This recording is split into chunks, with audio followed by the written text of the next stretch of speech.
Hello, this is Bobby Cappuccio.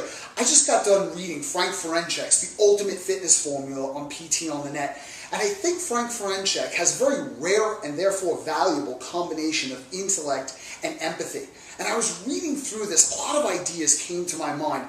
It's a great read. It's almost mandatory reading for any working or aspiring fitness professional, in my opinion. But a couple of things popped into my head. And the first is 2 points of contention I kind of have with the self-help industry. On one side of the equation in self-help is the belief that you're responsible for everything that happens to you because everything that happens to you is within your control. On the other hand is the preaching in self-help that nothing that happens to you is your responsibility because it's all somehow beyond your control. Somebody else did it to you. And I think somewhere in the middle is the truth, and I don't think either of those beliefs are very accurate and therefore very helpful. And my friend and colleague Paul Taylor likes to quote Nobel laureate Eric Kandel in that genes are not deterministic, and that means that regardless of our genetic predispositions, change is possible for all of us. But I think on the other hand, what Frank Ferenczak points out is also very true and needs to be integrated into that mental model, which is there are a myriad of elements related to our epigenetics, related to our biology, our biochemistry, our neuroanatomy, not to mention our external environment that greatly influences us. So while change is possible, it's not the same journey and it's not the same level of difficulty for everyone. Some people might have an easier go of it. Some people might find changes nearly impossible.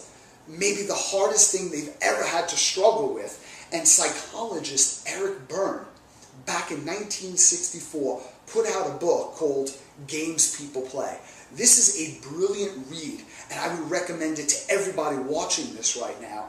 And the games that we play with a lot of clients that we come in contact with is that we credit our success with some internal, quote-unquote, positive attribute we possess. And I'm not saying this is everyone, but we refuse to accept all of the epigenetic, biological, neuroanatomical, environmental struggles that Frank Ferenczak points out that our clients have to endure on a daily basis. And we say, well, if you're not getting success in lieu of the fact that I've told you what to eat, I've given you the correct exercise program, it must be your negativity. It must be some attribute or characteristic you lack. In other words, I'm good, you're bad. And what that does is it adds to their struggle with shame and guilt and probably reinforces, not alleviates, the internal problems that made them rather seek us out in the first place.